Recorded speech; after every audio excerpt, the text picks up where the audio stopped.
చాలా ఒక రిఫరెన్స్ మనం చదువుదాం. 1 Corinthians చాప్టర్ 11:7 11 అధ్యాయంలో ఉన్న ఒక వాక్య భాగాన్ని చదువుదాం. 11 అధ్యాయంలో 7వ వచనాన్ని మనం చదువుతాం. పురుషుడైతే దేవుని పోలికయు మహిమయు ఉన్నాడు కనుక తల మీద ముసుగు వేసుకొనకూడదు. చాలు. ఇక్కడ పైన ఈ స్టార్టింగ్ లో పురుషుడైతే 2 మాటలు రాయబడ్డాయి. దేవుని ఏంటంటే దేవుని పోలికయు మహిమయునై ఉన్నాడు. 2 మాటలు రాయబడ్డాయి. దేవుని పోలిక, నెక్స్ట్ దేవుని మహిమ. అందుకనే స్టార్టింగ్ లో సాతాను కూడా పురుషుడి దగ్గర రాలే.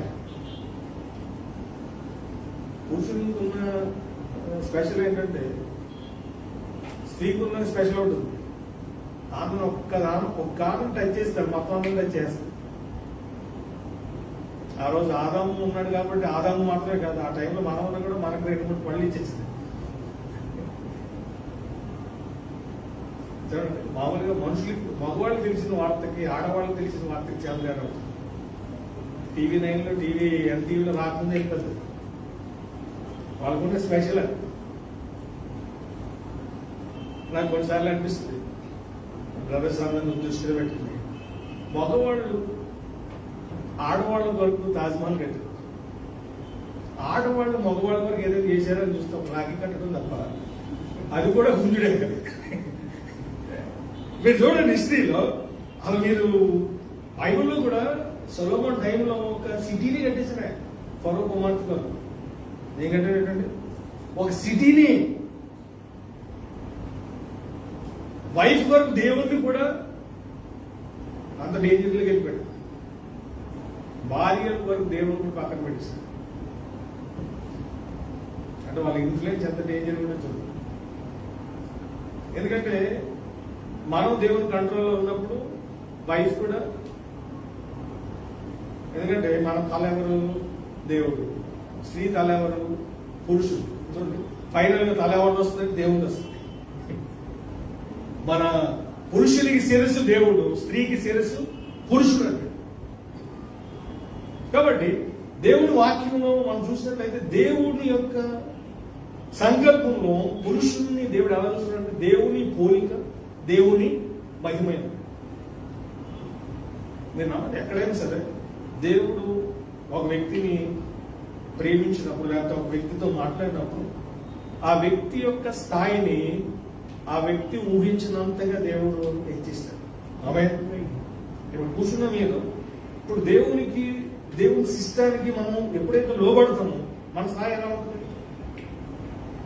నేనంటే అన్ఎక్స్పెక్టెడ్, అంతే. నువ్వు ఊహించలేవా? ఈరోజు ప్రపంచమే దానికి సాదృశ్యం. ఈరోజు ఉన్న బిలీనియర్స్, ఈరోజు సైంటిస్ట్, ఈరోజు ఏ రంగమైన తీసుకోనండి, టాప్ ఆఫ్ ద పీపుల్ ఎవరు అండి? Belongs to Jesus. దేవునికి సంబంధించి. అంటే దేవుని సిస్టమ్ అర్థమైతే మనం ఏమైతాం? ఏమండి, దేవుని మనసు ఎలాంటిదంటే ఆయన అలా చూస్తున్నాడు మనకి. అంటే సర్వెంట్, ఆయన మనకు సర్వెంట్ అయిపోయాడు. ఈ లోకానికి ఎలా వచ్చాడు ఆయన? అండి, లైక్ ఏ సర్వెంట్, దాసుని స్వరూపం ధరించి అని మనకి ఫిలిప్పీయులు రాసిన పత్రికలో మనకి 2వ అధ్యాయం 6-7 వచనాల మాట రాయబడింది. కాబట్టి పురుషుడు అంటే ఒక మ్యాన్, మనకి ఎన్ని బాధ్యతలు ఉన్నాయో తెలుసు. పురుషుని యొక్క స్థానం మామూలుగా కాదు. ఫ్యామిలీ మ్యాటర్స్ ఉంటాయి, తర్వాత బిజినెస్ కావచ్చు, లేకపోతే జాబ్ కావచ్చు, ఆ ప్రెజర్స్ ఉంటాయి. దెయ్యాలు కూడా ఎక్కువ టార్గెట్ చేసేది ఎవరినంటే పురుషుడిని టార్గెట్ చేస్తుంది. పురుషుడిని కనుక లొంగ తీసుకుంటే అంటే మొత్తం అంతా కూడా ఏమైంది? ఒక ఇంట్లో ఉన్న పురుషుడిని కనుక డెవల్ పట్టుకుంటే ఆటోమేటిక్ మీద వాళ్ళందరూ కూడా ఏమైంది? కంట్రోల్లోకి వెళ్ళిపోతుంది. కాబట్టి దేవుని సిస్టమ్ అన్నది ఏంటంటే ఇక్కడ మనం చూస్తే దేవుని పోలిక, దేవుని మహిమ ఉంది. కాబట్టి మన విషయంలో దేవుని ప్రణాళిక బైబిల్లో ఉన్న దేవుని చేత సాక్ష్యం పొందిన తండ్రులు ఉన్నారు, భర్తలు ఉన్నారు. మనలాగే వారు కూడా పుట్టారు. కానీ వాడు పొందిన ఆ గ్రేట్ విట్నెస్ ఎందుకు దేవుడు వాటిని రాయించడండి? ఈరోజు కూడా మనం అలా ఉండాలి. ఆమేన్. ఒకసారి ఒక ఫ్యామిలీ బస్సులో వస్తున్నారు. వాడు ఒక చోట ఛాయ్ కొరకు బస్సు ఆగింది. చాలా లాంగ్ జర్నీ అది. వెంటనే హస్బెండ్ ఏం చేశారంటే, చాలా మంది ఉన్నారు బస్సులో, ఆయన ముందు దిగిపోయాడు. ముందు దిగిపోయిన తర్వాత ఆయనకి 2 పిల్లలు, భార్య. ఆయన గేట్ దగ్గర నిలబడిగా నా చిన్న పాప నడుచుకుంటూ వస్తుంది. దాన్ని ఆమె జాగ్రత్తగా పట్టుకుని ఎత్తుకుని పక్కన పెట్టుకున్నాడు. తర్వాత బాబుని కూడా చేయి పట్టుకుని దించాడు. తర్వాత వైఫ్ వస్తుంది, ఆమె కూడా చేయి పట్టుకుని దించాడు. తర్వాత పక్కన హోటల్కి వెళ్ళారు. ఆమెను అడిగాడు, నీకు ఏం కావాలని చెప్పి. ఆమె ఏదో చెప్పింది. ఆమెకు కావాల్సిందని, ఆమెకు ఏదైతే ఇష్టం తింది. ఈయన కూడా 2 ఇడ్లీలు తిన్నాడు. తర్వాత బయటకు వచ్చిన తర్వాత ఏం కావద్దు అని అడిగాడు. ఆమె అడగట్లేదు, ఈయన అడుగుతున్నాడు, నాకు సో అండ్ సో, అది చాలా కాస్ట్లీ. ఆమె కొనిచ్చారు. పిల్లలు కూడా వాళ్ళు తక్కువ, మాకు అది కాదు ఐస్ క్రీమ్ అని వాళ్ళు అడిగారు. ఈయనేమో గోలీ సోడా కొనుక్కుంటాడు. ఏ సోడా? గోలీ సోడా కొనుక్కుంటూ తాగాడు. ఈయన ఒక బస్సు 6 కొట్టాడు. 6 కొట్టగానే ఈయన వాళ్ళని ముగ్గురు తీసుకుని ఫస్ట్ పిల్లల్ని ఎక్కించాడు, తర్వాత భార్యని ఎక్కించాడు, తర్వాత లాస్ట్ లో ఎక్కాడు. కొందరు ప్రభుత్వం ఉంటారు, ఆడు ఎక్కువ కూర్చుంటాడు. భార్య వెనకాల వస్తుందా, పిల్లలు వెనకాల వస్తుందా, దాన్ని పట్టించుకోడు. ఇదంతా వాళ్ళు బస్సు స్టార్ట్ అయిన నుంచి ఒక ఫ్యామిలీ గమనిస్తున్నారు. అప్పుడు వచ్చి ఆయన అడిగారు, మీరు క్రైస్తవులు అని అడిగారు, మీకు ఎట్లా తెలిసిందని అడిగితే, మిమ్మల్ని అబ్జర్వ్ చేస్తున్నాం, మిగతా వాళ్ళ పద్ధతి లేదు, మీ పద్ధతి లేదు. వాడు క్రిస్టియన్స్ అనగాడు. ఎస్ క్రిస్టియన్స్ అని చెప్పి. అంటే ఆ ప్రేమ, ఆ కేర్ ఎవరు తీసుకుంటారు? అది డివైన్ నేచర్. దేవుడు ప్రేమ కలిగిన వాడు, దేవుడు బాధ్యత కలిగిన వాడు. కాబట్టి దేవుడు నమ్మిన వాడు కూడా ఎలా ఉంటాడు? Same mind set. కాబట్టి ఈరోజు మన విషయంలో, ఈరోజు మన ఫ్యామిలీస్ లో చాలా మంది బయటికి కనిపించేది ఒకటి, మనం రియల్ ఏంటి అన్నది ఏంటి తెలుసా? మన ఫ్యామిలీని బట్టి తెలుసు. ఏ భార్య అయితే భర్త గురించి ఒక మంచి సాక్ష్యం చెప్పగలరు, ఏ పిల్లలైతే తల్లిదండ్రుల గురించి ఒక మంచి సాక్ష్యం చెప్పగలరు, దట్ ఈస్ ద ఏమండి గాడ్లీ ఫ్యామిలీ, దేవునికి సంబంధించిన కుటుంబం. బైబిల్లో మనం గమనించినప్పుడు కొన్ని విషయాలు, దేవుడు మనల్ని ఎలా చూడాలనుకుంటున్నాడో అలా కనిపించిన కొంతమంది ఉన్నారు బైబిల్. దేవుని ఎక్స్పెక్టేషన్స్ ని వాళ్ళు ఏం చేశారు? ఫుల్ఫిల్ చేశారు. దేవునికి అది కావాలి. మనకెంత ఎక్స్పెక్టేషన్స్ ఉంటాయి దేవుని దగ్గర నుంచి, అవి చేశారు. ఆల్రెడీ చెప్పాడు, నీ కోరికను సిద్ధింపజేసి నీ ఆలోచన యావత్తు కూడా సఫలపరుస్తుంది. మరి దేవుడు కూడా ఉంటుంది. దేవుడు మన విషయంలో కూడా ఒక ప్రతి ఒక్కరి విషయం, అందుకే ఒక చోట ఎలా ఉంది, నరునికి ఎన్నో ఆలోచనలు పడతాయి. అల్టిమేట్ దేవుని యొక్క many plans in man's heart, but God's purpose is revealed. 19:21 Proverbs. ఒకసారి చదవండి. సామెతల గ్రంథం 19వ అధ్యాయం 21వ వచనం. ఆలోచన అనేకంగా యెహోవా యొక్క తీర్మానం స్థిరము. ఇంగ్లీష్ లో చాలా బాగుంటుంది. మనం ఎన్ని అనుకున్నా సరే, కానీ ఫైనల్ ఏం జరుగుతుంది? జోయల్ జెస్సీ అనే వాళ్ళు ఒక అద్భుతమైన పాట పాడారు. ఎన్ని తలచినా ఏది అడిగినా జరిగేది నీ చిత్తమే ప్రభువా, జరిగేది నీ చిత్తమే. నేను దాన్ని ఏం చేశానంటే, జరగాలి నీ చిత్తం. ఇప్పుడు నేను ఒక బాడికి వెళ్తున్నాను అనుకోండి, ఎన్ని తెలిసినా ఆయన చిత్తం ఎందుకు అవుతుంది? అది జరగాలి నీ చిత్తమే. నా జీవితంలో ఎన్నో అనుకుంటున్నాను, కానీ జరగవలసింది ఏంటంటే యువర్ విల్, నీ చిత్తం జరగాలి.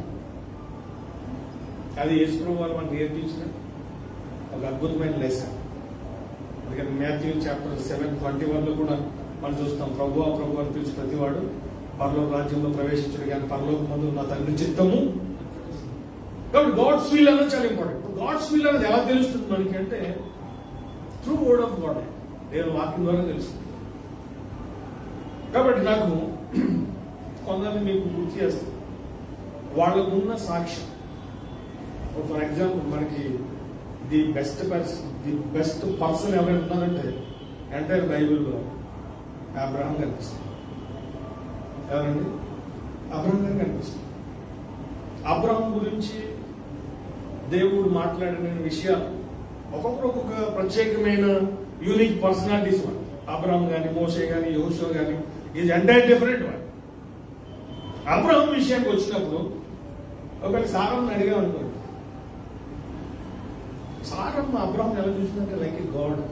ఎలా చూసిందండి? కొంతమంది హస్బెండ్ ఇంటికి వస్తే పోతురాజు చూసినట్టు చూస్తారు, పిల్లలు కానీ భర్త కానీ ముచ్చడి ఏది చేసి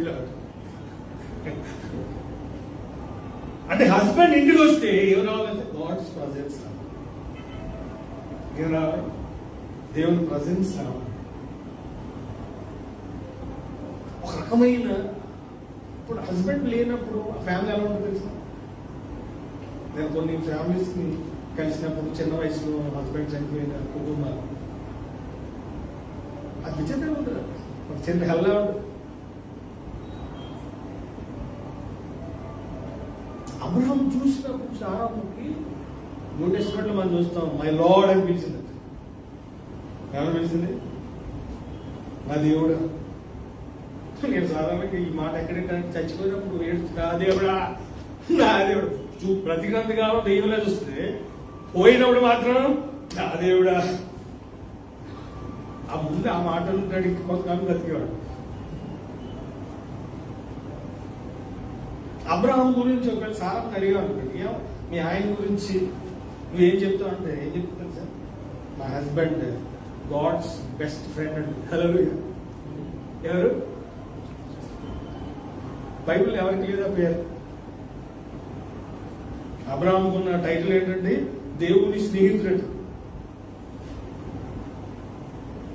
అబ్రహాంకు ఉన్న మైండ్ సెట్ ఎలాంటిదంటే, మీకు చాప్టర్ 18లో మీరు గమనిస్తే అది చిన్న సొదొమ గొమొర్రా, చిన్న సిటీస్, అది పెద్ద సిటీస్ కూడా కాదు. దేవుడేమో అబ్రహాముతో రెండు విషయాలు చెప్పడానికి వచ్చాడు. ఒకటేమో ఇస్సాక్ గురించి డేట్ కన్ఫర్మ్ చేయడానికి వచ్చాడు. సెకండ్ వన్ సొదొమ గొమొర్రా గురించి జస్ట్ అంటే నా మొర నా దగ్గరకు వచ్చింది, అది ఇంకా సంపూర్ణంగా అయ్యిందో లేదో నేను చూస్తాను. ఆ మాట చాలా బాగుంటుంది. అంటే అది ఉగ్రత రావాలని ఏం కావాలి? సంపూర్ణంగా దేవుడు దీవించాలన్నా దానికి ఒక సంపూర్ణత ఉంటుంది. పరలోకం వెళ్ళాలన్నా కూడా సంపూర్ణులు వెళ్తారని ఉంటుంది. Hallelujah. Perfect people and enter the kingdom of heaven. సంపూర్ణకి సంబంధించింది. హాఫ్ ఆఫ్ వాళ్ళు అసలు పోరు. ఎంత బైబిల్లో మనకి 18 చాప్టర్లో ఈయన దేవునితో మాట్లాడిన ఆ సన్నివేశం అంటే ఆ క్లోజ్నెస్, దేవుడు ఆలోచించే విధంగా మాట్లాడు. అంటే అబ్రహాం ఏం చెప్తే దేవుడు దానికి ఏం చేశాడు? దేవుడు అంగీకరిస్తాడు. ఇప్పుడు 50 మంది అన్నప్పుడు మళ్ళీ ఎందుకు ఇంకో మాట ఏంటో మాట్లాడేది అని అనలేదు. 40 మంది అంటే మళ్ళీ 40 మంది వస్తారు. 30 మంది అంటే 30 మంది వస్తారు. ఫస్ట్ 5 మెంబర్స్ తగ్గిస్తాడు, తర్వాత చూస్తే 10 తగ్గిస్తాడు, ఫైనల్ 10 మెంబర్స్. ఓకే, 10 మెంబర్స్ ఉన్నా సరే అంటే దేవుణ్ణి ఒప్పించగలిగే స్థాయికి అబ్రహాం వెళ్ళిపోయాడు. హల్లెలూయా. కానీ ఈరోజు ఇక్కడ కూర్చుని చాలా మంది దేవునితో మాట్లాడే ఎక్స్పీరియన్స్ ఎంతమంది ఉంది? సాధారణంగా ఆ భాగ్యం ఈ భూమి మీద ఎవరైతే కలిగి ఉన్నారో వాళ్ళకు మించిన ధన్యులు ఇంకొకటి లేదు. ఆమేన్. ఎందుకంటే యెహోవా దేవుడిగా గల జనులు ధన్యులు. కాబట్టి దేవుడు ఏం చేయాలనుకుంటున్నాడో దాన్ని, ఎందుకంటే మనకి ఆల్మోస్ట్ గ్రంథంలో ఉంటుంది 3:7 ఏమంటుంది, దేవుడు ఏదైనా చేయాలనుకున్నప్పుడు తన సేవకులైన ప్రవక్తలకు బయలుపరచుకున్న ప్రభు యెహోవా ఏమి చేయడు. ఆయన ముందు దాన్ని రివీల్ చేస్తాడు. బ్లెస్సింగ్ గురించి రివీల్ చేశాడు 12వ అధ్యాయంలో. 15వ అధ్యాయంలో కూడా ఐగుప్తు గురించి రివీల్ చేస్తాడు. ఈ 18th చాప్టర్లో ఏమండి దేని గురించి రివీల్ చేసి సొదొమ లోతు సేవ్ అయ్యాడంటే దానికి రీజన్ ఎవరంటే అబ్రహాము. ఆశ్చర్యం ఏంటంటే అబ్రహాము ప్రతి విషయాన్ని కూడా వైఫ్తో షేర్ చేసుకునేవాడు. అందుకని అంత కాన్ఫిడెంట్ దేవునికి ఉంది కాబట్టి దేవుడు ఏమంటాడంటే సారా చెప్పిన ప్రతి మాట కూడా ఏమన్నాడంటే ఏమన్నాడు, సారమ్మ నీకు ఏం చెప్తుందో ప్రతి మాట. అంటే దేవుడు తెలుసు సారమ్మ దేవుని వాక్యాన్ని వ్యతిరేకంగా చెప్పదని తెలుసు. ఆవిడ పుట్టడం కూడా that is the one of the God's purpose. లేకపోతే ఇస్మాయిల్ విషయంలో 17వ అధ్యాయంలో మన దేవుడు వస్తాడు. అప్పుడు దేవుడు వచ్చినప్పుడు ఇస్మాయిల్ గురించి దేవుడు అడుగుతాడు, ఏం చేయాలి, మరి నీకు ఇస్మాయిల్ని ఇచ్చాను కదా, నేను ఏం కోరుకుంటున్నాను అంటే ఏమడిగాడు తెలుసా, ఈరోజు ఇక్కడ ఉన్న ఫాదర్స్ మీ పిల్లల విషయంలో దేవుడు వచ్చి ఏం చేయాలి, నీ పిల్లల కొరకంటే ఏం అడుగుతారు మీరు? జ్ఞానం అడగవచ్చు, సొలొమోన్ లైఫ్ ఏమండి, రకరకాల రీజన్స్ ఉంటాయి. ఏమడిగాడు చెప్పండి, మీకు ఏమైనా ఐడియా ఉందా? ఒక అద్భుతమైన మాట అడిగారండి. అండ్ ఈరోజు తండ్రిగా ప్రతి ఒక్కరు చేయవలసిన పని ఏంటంటే ఏమండి వన్ ఆఫ్ ద మోడల్ ఏమడుగుతుందో తెలుసా, నీ సన్నిధిలో కాదు, ఏమడిగాడు, నీ ప్రజెన్స్ లో ఉండి చాలు. చదవండి అన్నమాట. చాప్టర్ 17 జెనసిస్ చాప్టర్ 17లో మనకి ఆ మాట కనిపిస్తుంది.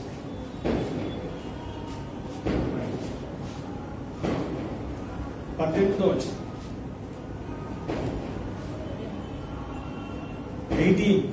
17లో 18 వర్సెస్ 18లో వచ్చిన చూడండి.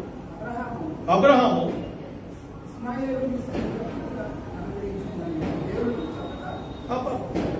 ఏమడిగాడండి, ఇస్మాయేలుని సన్నిధిలో బ్రతుకున్నట్లుగా అనుగ్రహించి. దేవుని హృదయం హృదయం టచ్ అవుతుంది అన్నమాట. మోషే కూడా ఏమంటాడు 33:14 వచ్చినప్పుడు నీ సన్నిధి రాకపోయినట్లయితే నన్ను ఏమన్నా తీసుకుని పోవద్దంటాడు. ఎందుకు అబ్రహాము దేవుని సన్నిధికి అంత ఇంపార్టెంట్ ఇచ్చాడంటే, మీకు 4వ అధ్యాయంలో ఒక ఇన్సిడెంట్ ఉంటుంది. 7వ వచనంలో ఏమని ఉంటుంది, 4:7లో జెనసిస్ 4:7 ఏమని చూడండి. చేసిన 4వ అధ్యాయం ఒక్క నిమిషం 14 వచ్చింది సార్. నేడు ప్రదేశం నుండి నన్ను నమ్మించి సన్నిధికి రాత్ర వెలువడి ఎగిరిపడుచు భూమి మీద దిశమన్నై ఉండను.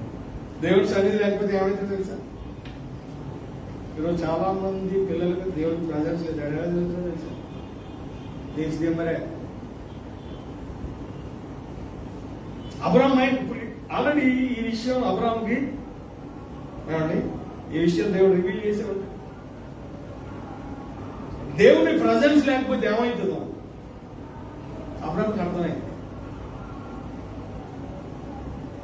మోషేకి అర్థమైంది. ఏమండి యోనా గారు ఏం చేశారట, చాలా క్లియర్గా ఉంటుంది. మొదట దేవుని సన్నిధిలో పారిపోయాడు. నాకు ఆశ్చర్యం కలిగించింది ఏంటంటే, భూమి మీద ఉండకుండా నేను భూమి మీద ముందు పారిపోతే ఎక్కడ పోతాను, ఎక్కడ పోయినా ఏమంటుంది, నేను భూమి మీద ఉండను, నేను పారిపోతానంటే అది ఎంత ఫూలిష్. అది 139 కీర్తనలో దావీదు గారు అంటారు, నీ సన్నిధిలో నేను ఎక్కడ పోగలను, సముద్రంలోకి వెళ్ళి అక్కడ ఉన్నావు, రెక్కలు కట్టుకుని ఆకాశంలోకి వెళ్ళి అక్కడ ఉన్నావు, నీ ఎక్కడికి వెళ్ళినా సరే ఆయన లేనిది ఎక్కడ ఉంది? పాతాళానికి వెళ్ళిపోయి ఉన్నాడు ఇక్కడ. అక్కడ కూడా నువ్వు సైలెంట్ అయిపోయాడు, ఇంకెక్కడికి వెళ్ళలేదు దగ్గర. అందుకే నా కాశీ మందుకు తప్ప నాకు ఎవరున్నారు అని చెప్పి భక్తులు మాట్లాడుతారు. ఈరోజు ఒక ఫాదర్గా అందుకని దావీదు కూడా అదే ప్రార్థన చేస్తారు. 1 Chronicles 17:27 ఏమని ప్రార్థన చేయండి తెలుసండి? ఏం అద్భుతమైన ప్రార్థన. నా సంతతి ఏమని అడిగాడండి? నిత్యము నీ సన్నిధిలో ఉండినట్లుగా నా సంతతిని ఆస్వాదించు. నువ్వు ఆస్వాదించినట్లయితే అది అన్నిటికి ఆశీర్వాదకరంగా ఉంటుంది. నీ ప్రజెన్స్ ఉండాలి నా కుటుంబం మీద, నా బిడ్డల మీద.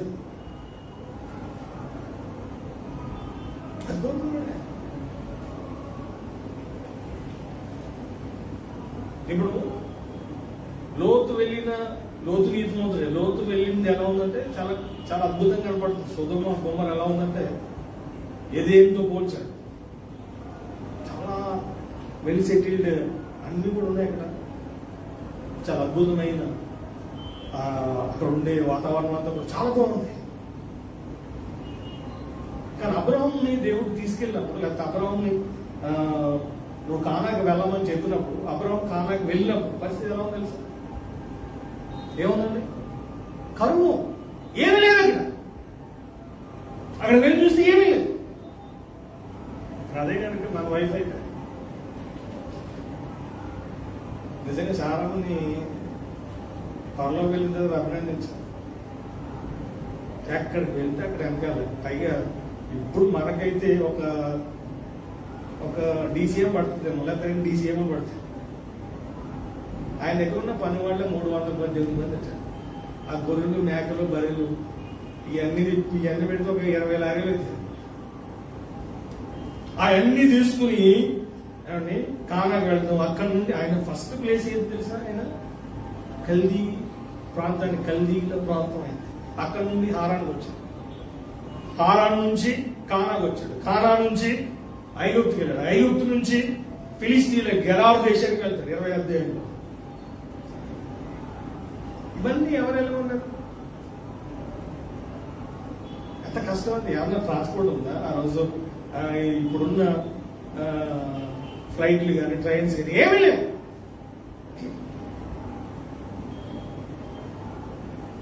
ఒకవేళ అబ్రహాం అడిగితే ఎక్కడికంటే అక్కడ వెళ్ళిపోతున్నావు, ఎలా వెళ్ళగలుగుతున్నావు అంటే ఒకటంటాడు, నీ సన్నిధిలో నీ ప్రజెన్స్ ఉంది కాబట్టి ఎక్కడికైనా. ఒక దైవజనుడి ప్రార్థన నాకు ఆశ్చర్యాన్ని కలిగించింది. నేను నరకానికి వెళ్ళిపోమని వెళ్ళిపోతాను కదా, అక్కడ ఉంటే నువ్వు ఉంటానంటే వెళ్ళిపోతాడు. అక్కడ ఎందుకుంటాడు దేవుడు? I'm ready to help. నువ్వు అక్కడ ఉంటానంటే అంటే ఏం కోరుకున్నారంటే వాళ్ళు? Presence of God. అబ్రహాంకి ఏం కావాలంటే నా కుమారుడు ఎక్కడ ఉండాలి? నీ సన్నిధిలో ఉండాలి. ఫ్యామిలీ దేవుని ప్రజెన్స్ లో ఉండాలి. ఎంతమంది హస్బెండ్స్ మీ ఇంట్లో దేవుని ప్రజెన్స్ ని, మీ పిల్లల మీద దేవుని ప్రజెన్స్ ని, వైఫ్ మీద దేవుని ప్రజెన్స్ చూడగలుగుతుంది, కనిపిస్తుంది.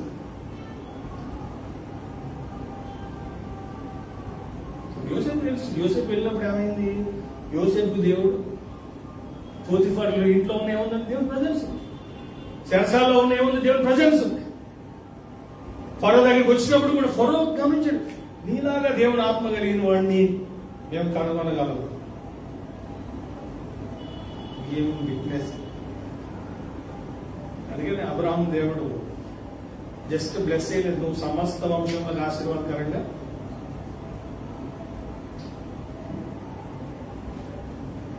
అంటే ఆయన మైండ్ సెట్ ఏముందంటే ఈ లోతు లాంటి మైండ్ సెట్ కాదు.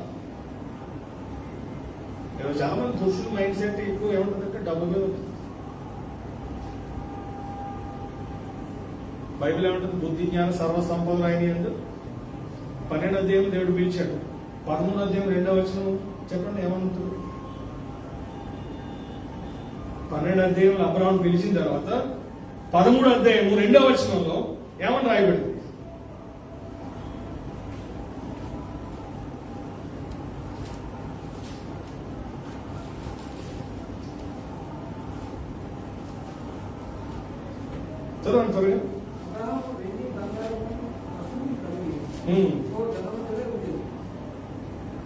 ఎలా ఉన్నాడట? ఎవరు చేశారు ధనవంతుడిని?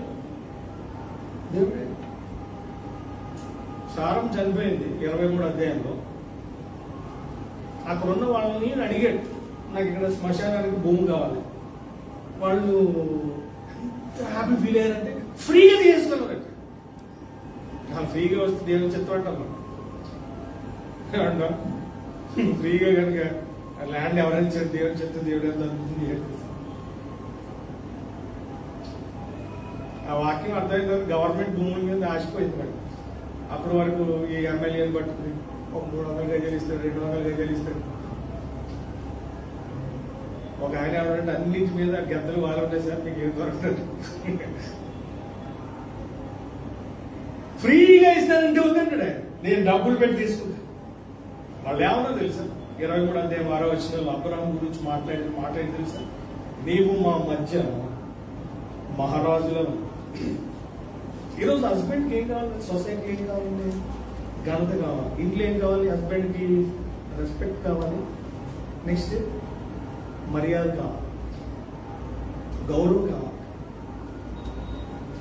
అందుకని ఒకప్పుడు ఉన్న ఫ్యామిలీకి మా చిన్నప్పుడు కూడా నాన్ననేవాడు, నాన్నగారండి, మళ్ళీ గారండి, ఏంటి నాన్నగారండి అలా పిలిచేవాడు. ఇది ఆంధ్ర తెలంగాణ బైబిల్ సిస్టమ్. అది రెస్పెక్ట్ అనేది దేవుడి దగ్గర నుంచి వచ్చి మర్యాదస్తులే ఉంటుంది. వచ్చిన వాళ్ళు మీ నాన్నగారు ఎక్కడ ఉన్నారు అన్నాడు, అడిగేవాడు. మీ అయ్యి ఎక్కడ ఉన్నారు?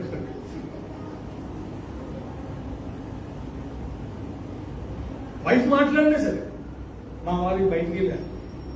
నేను చోట వెళ్ళాను, ఏదైనా పోయాడు ఇప్పుడు అంత ఎక్కడ పోయాడు. ఆ మాట ఇంటిని ఎట్లా అనిపిస్తుంది అంటే, నేను పైకి చూస్తున్న ఫోటోకి దండగా కనపడుతుందేమో, పోయాడంటే ఏమనుకుంటాం? ఆ కాన్సెప్ట్ అర్థమైంది. ఇప్పుడు ఇక్కడ ఆశ్చర్యం, ఇప్పుడు అబ్రహాం యొక్క ఫ్యామిలీలో చూస్తే అబ్రహాం వెళ్ళే ప్రతి ప్లేస్ వరకు ఎక్కడికి వెళ్ళినా సరే చాలా ఏకీపించకపోతే వైఫ్ వద్దని అనుకోండి. మనం ఒక ఆయన చెప్తున్నాడు, ఆయనకి యుఎస్ ఆఫర్ వచ్చినట్టు భార్య ఉంది, నువ్వు వెళ్ళడానికి వేయలేదు కదా, కూర్చున్నాడు అని. ఈమె ఆపేసింది సార్ అంటాడు. ఇప్పుడు కొందరు ఎలా ఉంటారంటే, ఇప్పుడు ఫర్ ఎగ్జాంపుల్ ఎలిమెలెక్ ఉంది. ఎంతమంది తెలుసు ఎలిమెలెక్? సలమెలెక్ కాదు, ఎలిమెలెక్. ఎవరైనా రూతు గ్రంథంలో మనం చూస్తాం, నయోమి భర్త.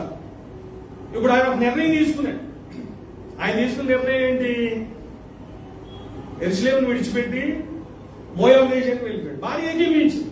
అలాంటి వాటికి అది డేంజర్. పరివర్తనం ఏంటంటే,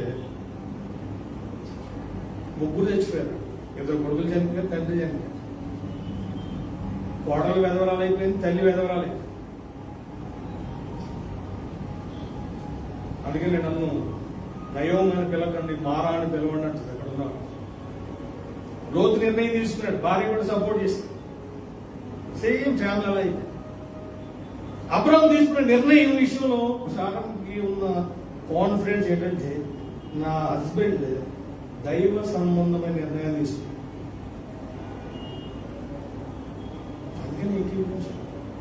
అందుకని దేవుడు కూడా వాళ్ళిద్దరిని, వాళ్ళ గురించి మనం చూస్తే 17 అధ్యాయం 5వ వచనం కానీ, 17 అధ్యాయం 15వ వచనం కానీ ఏమని మాట్లాడాడు? 17:5, 17:15లో అబ్రహాం పేరు మార్చేసాడు, శారా పేరు మార్చేశాడు. ఇక్కడ నువ్వు అబ్రహాం కాదు. అబ్రహాం అంటే గౌరవనీయుడైన తండ్రి. అబ్రహాం అంటే జనములకు తండ్రి.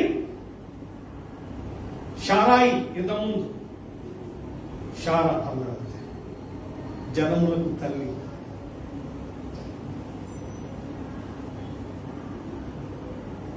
ఇక్కడ ఒక ట్విస్ట్ ఉంటుంది. ఇస్మాయిల్ విషయంలో అబ్రహాం చాలా బాధపడుతుంది. అప్పుడు దేవుడు అంటాడు, ఇప్పుడు ఎవరి మాటిని ఆగర్ని పెళ్లి చేసుకున్నాడు ఆమెని చాలా మంది రాంగ్ గా ఆలోచిస్తారు. మ్యారేజ్ అయ్యి చారమ్మ చేసి ఒకడు ఏమన్నాడు తెలుసా, అలాంటివి చెప్తే ఎందుకు చేయండి సార్, ఏం చెప్పాలంటే భార్య ఈమెను కూడా పెళ్లి చేసుకున్నట్టు భర్తగా ఎక్కడో ఒప్పుకోబోతుంది. చారమ్మ చెప్పింది విన్నాడు కాబట్టి దేవుడు ఆమె చెప్పింది విన్నాడు. దేవుడు దాని విషయంలో కూడా తప్పు పట్టలే. దేవుడు తప్పు పట్టినప్పుడు మనం నువ్వు చేసింది రాగా నాడు దేవుడు అల్లే. ఇస్మాయిల్ కూడా నేను ఏం చేస్తాను, దీవిస్తాను. మనం చదివిన 17th చాప్టర్లో నీ సన్నిధిలో ఉంటే చాలన్నాడు. అలా అన్నందుకు ఇస్మాయిల్ని దేవుడు ఎలా దీవించో తెలుసు. చాప్టర్ 25లోకి వెళ్తే 12వ వచనం చదివితే 12 మందిని రాజులు చేశాడు. ఎంతమందిని రాజులు చేశాడు దేవుడు? అందరు రాజులే.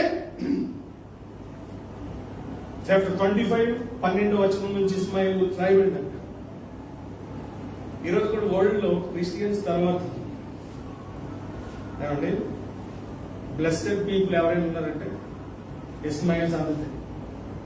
మీరు గూగుల్లో కొట్టినాడు, బాత్రూమ్ కూడా బంగారం పెట్టాడు, ట్యాప్ బంగారమే, కూర్చుని కూడా బంగారమే, ఫ్లైట్ బంగారమే.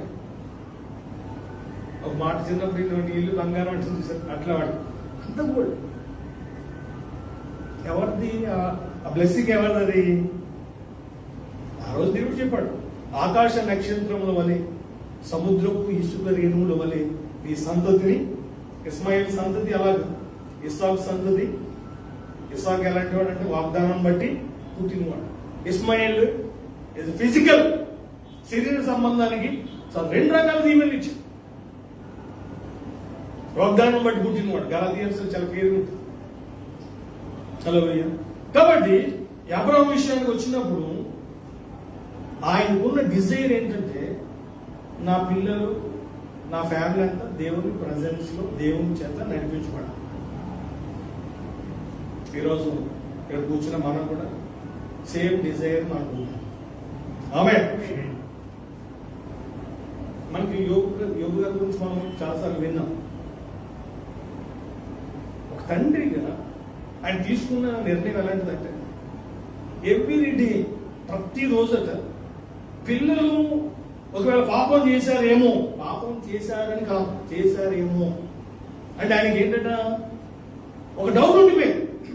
వాళ్ళ కొరకు ప్రతిరోజు కూడా ఎర్లీ మార్నింగ్ 10 మంది పిల్లల కొరకు దహన బలి అర్పించేవాడు.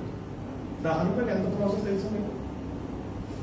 మీరు లేవి కాండం మొదలైతే చదివితే ఆ ప్రాసెస్ ఉంటుంది, ఎలా చేయాలి. ఒక్కొక్క వ్యక్తి కొరకు అంటే దాని అర్థం ఏంటంటే కింద ఉంటుంది, వాడిని పవిత్రపరిచినట్టు. అంటే ఒక తండ్రిగా తన పిల్లల్ని ఎలా చూస్తున్నాడంటే పవిత్రంగా ఉండాలి. దేవునికి వ్యతిరేకంగా వాళ్ళు ఉండడానికి వీలేదు. నా పిల్లలు పరిశుద్ధంగా ఉండాలి. ఎందుకంటే ఆయన ఉన్న సాక్ష్యం అంటే యథార్థవంతుడు, న్యాయవంతుడు, భూమి మీద చెడుతనమును అసహించుకున్నాడు ఆయన. చూడండి, ఒక తండ్రిగా ఆయన థింకింగ్ ఎలా ఉందంటే, ఇక్కడ అబ్రహాం యొక్క థింకింగ్ ఎలా ఉంది? ఒక తండ్రిగా దేవుని సన్నిధి ఉండాలి. అబ్రహాం యొక్క యోబు గారి యొక్క థింకింగ్ ఎలా ఉందంటే, నా పిల్లలు దేవునికి ఎప్పుడు పవిత్రంగా కనపడాలి. అది ఒక 10 నిమిషాలు 5 నిమిషాలు పని కాదు. ఈరోజు చాలా మంది ఫాదర్స్ వైఫ్ ప్రార్థన చేస్తే నేను చేయను, మా ఆవిడ చేస్తానంటే నువ్వేం చేస్తావు నాకు అర్థం కాదు. అదేదో వాళ్ళ పనులే చెప్తుంది. పురుషులు ప్రార్థన ఉంటే స్పెషల్ వేయరు. బైబిల్ ఎక్కువ ప్రార్థన చేసింది పురుషులే. కొండ మీదకి వెళ్ళి ఆ రోజు మోసే 2 చేతులు పైకెత్తి ప్రార్థన చేసి ఏమైందండి? ఫిలిస్తీన్లు అమాలేకుల మీద ఇశ్రాయేలుకి చాప్టర్ 17 నిర్గమకాండంలో మాటలు మనకు కనిపిస్తాయి. తిమోతికి రాసిన మొదటి పత్రిక 2:8 ఏమనుంటుంది? 2వ అధ్యాయం అంతా ప్రేమ గురించి ఉంటుంది. పురుషులు కోపము సంశయం లేనివారై. ఎందుకంటే మనకి 2 ఉంటాయని ఆయన తెలుసు. కోపము సంశయము లేని వారి పవిత్రమైన చేతులెత్తి ప్రార్థించారు. ఎంతమంది పిల్లలతో ప్రార్థన చేస్తారు? మార్నింగ్ వాళ్ళు కాలేజెస్కి వెళ్ళినారు. ఈరోజు కూడా నేను ప్రేయర్ చేసి హై స్కూల్లో ఉన్నప్పుడే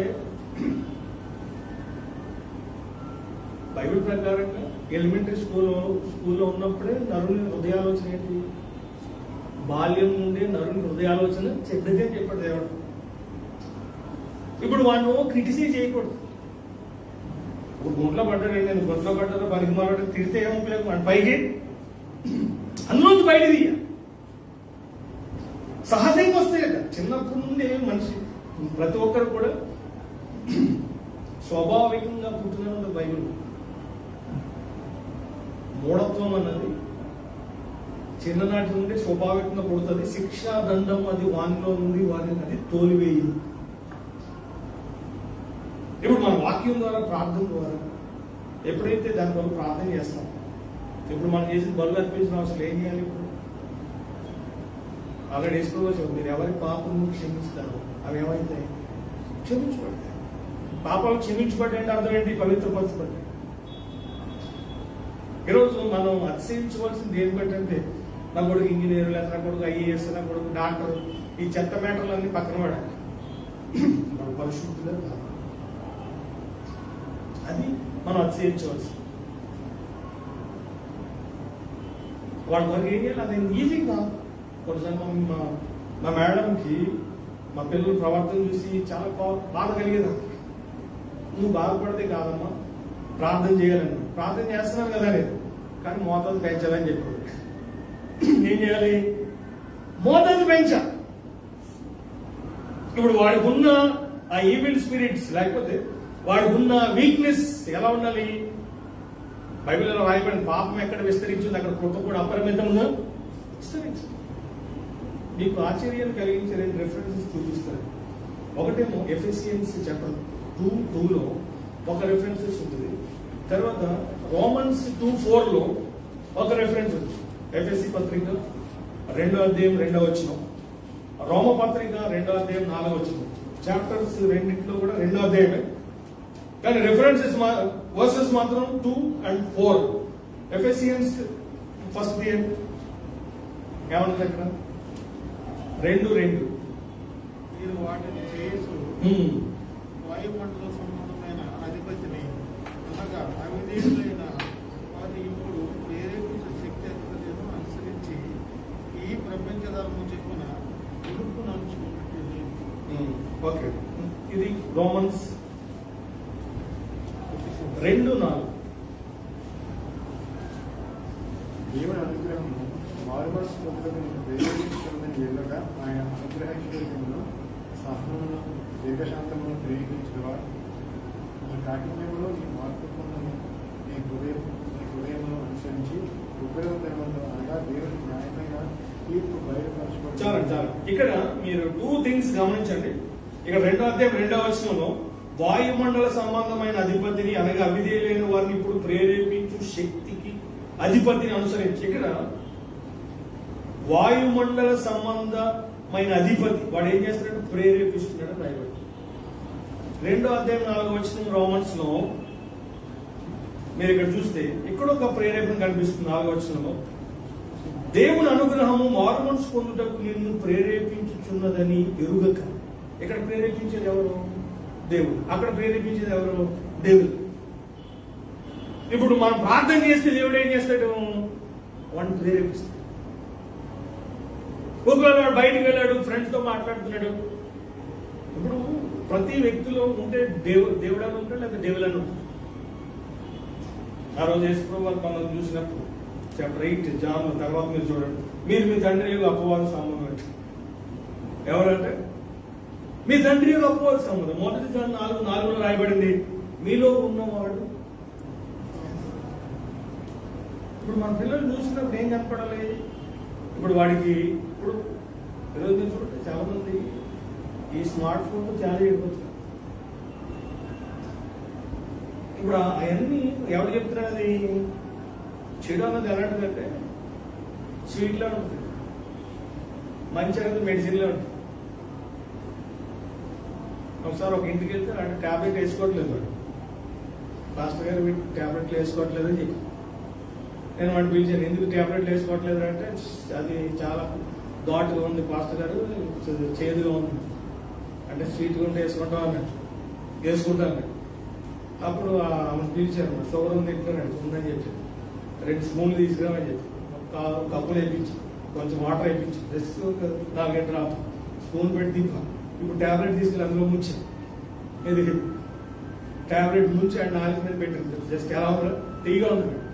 మళ్ళీ ఇంకోసారి కొంచెం గట్టిగా నోరు తెరిచి నోట్లు పెట్టి చెప్పండి ఎలా ఉందంటే స్వీట్ ఉంది. 2 పనులు అయిపోయినాయి. ఇప్పుడు వాడిని మనం ఏం చేయాలి? దైవికమైన విషయాల ద్వారా ప్రేరేపించాలి. నువ్వు ప్రార్థన చేస్తున్నప్పుడు, నువ్వు దేవుని గురించి అవి నీ బిడ్డలతో మాట్లాడుతున్నప్పుడు మీరు నమ్మకం దేవుడు మనకు ప్రేరేపిస్తాడు. దేవుని చేత వారు ప్రేరేపి నువ్వు మాట్లాడలేదు ఆల్రెడీ ఏం చేస్తావు? చుట్టూ ఏం జరుగుతుంది? చుట్టూ ఉన్న వాతావరణం ఎలా ఉంది?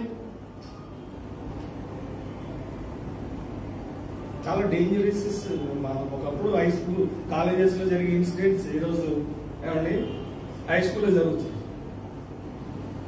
కాబట్టి ఈరోజు మన మీద ఏమండి యోగు గారు తీసుకున్న ఆ రెస్పాన్సిబిలిటీ మనం తీసుకోవాలి. ప్రతిరోజు కూడా మన ప్రార్థన ద్వారా మనకి దేవుడు ఇచ్చిన వాక్యం ద్వారా వారు ఏం చేయాలి? పవిత్రపరచాలి. ఎవ్రీ డే ప్రాసెస్ అది. ప్రభు ఏ విధమైన పాపంలో మీరు పడకూడదు.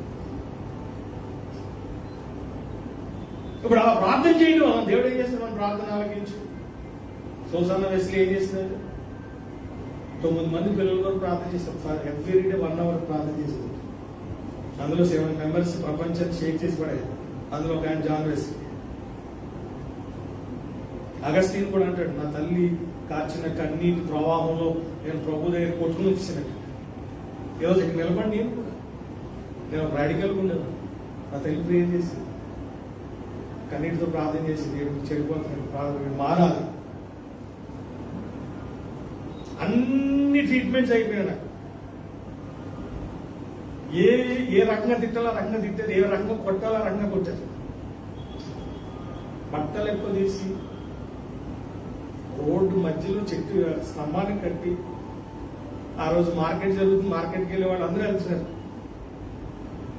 అట్లాంటి ఒక సాహతో దాన్ని ఏమంటుంది?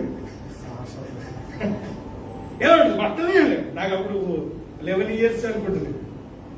పైగా ఏం చేశానంటే ఇంట్లో మనీ తీసుకుని గజ్జి దొంగని సినిమాకి వెళ్ళి ఏ సినిమాది ఎన్టీ రామారావు ఫ్యాన్ అనుకున్నాను.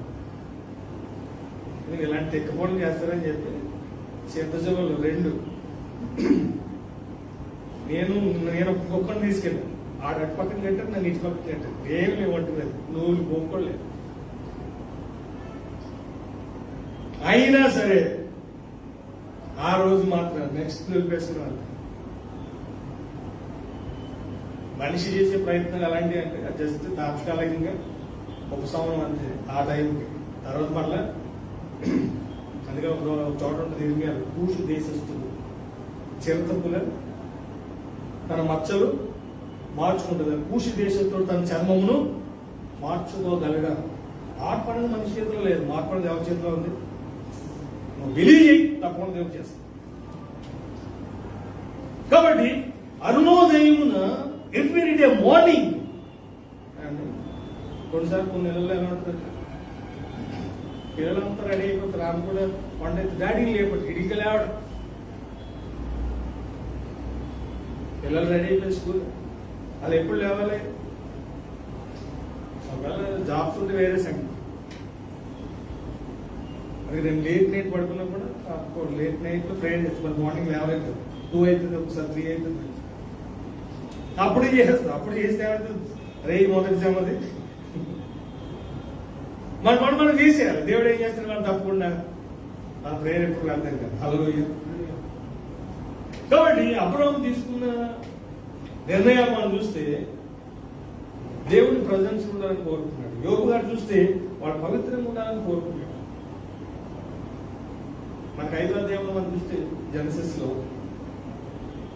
65 years మ్యారేజ్ అయిన తర్వాత మెత్తుసాలు పుట్టినట్టు 65 సంవత్సరాల తర్వాత ఏమనిపించిందంటే ఆయనకి 300 సంవత్సరాలు ఎవరితో నడిచినట్ట? దేవునితో నడుచుచు మరలా కుమారులను కుమార్తెలను కన్నాడు. ఏమండి ఎవరైనా చాప్టర్ 5లో మనకి చూడండి ఒకసారి ఆ మాట చదువు.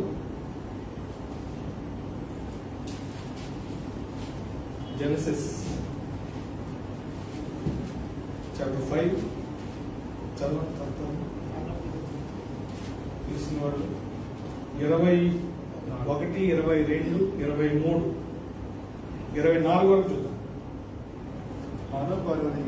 ఆనోకు 60 ఏళ్ళు బ్రతికి మెతుషలను కనెను. ఆనోకు మెతుషలను కనిన తరువాత 300 ఏళ్ళు దేవునితో నడుచుచు కుమారులను కుమార్తెలను కనెను. ఆనోకు దినములన్నీ 365 ఏళ్ళు. ఆనోకు దేవునితో నడిచిన తరువాత దేవుడు అతన్ని తీసుకుని పోయాను కనుక అతడు లేకపోయాను. ఏం ఫాదర్ ఆయన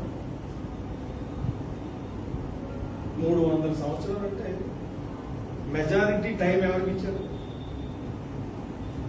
65 ఇయర్స్ ఫ్యామిలీకి ఇచ్చాడు. 300 ఇయర్స్ దేవునికి ఇచ్చాడు. 300 సంవత్సరాలు దేవుడితో నడిచినట్టు. అసంట్ ఆయన ఒక మాట చైనాకి మిషనరీకి వెళ్ళాడు. ఆయన అంటాడు, నాకు ఈరోజు చాలా పనులు ఉన్నాయి కానీ ఎక్కువగా నేను ప్రార్థన చేయను. దానివల్ల ఏమైనా అంటే 8 అవర్స్ లో చేయవలసిన పని 4 అవర్స్ లో అయిపోయింది.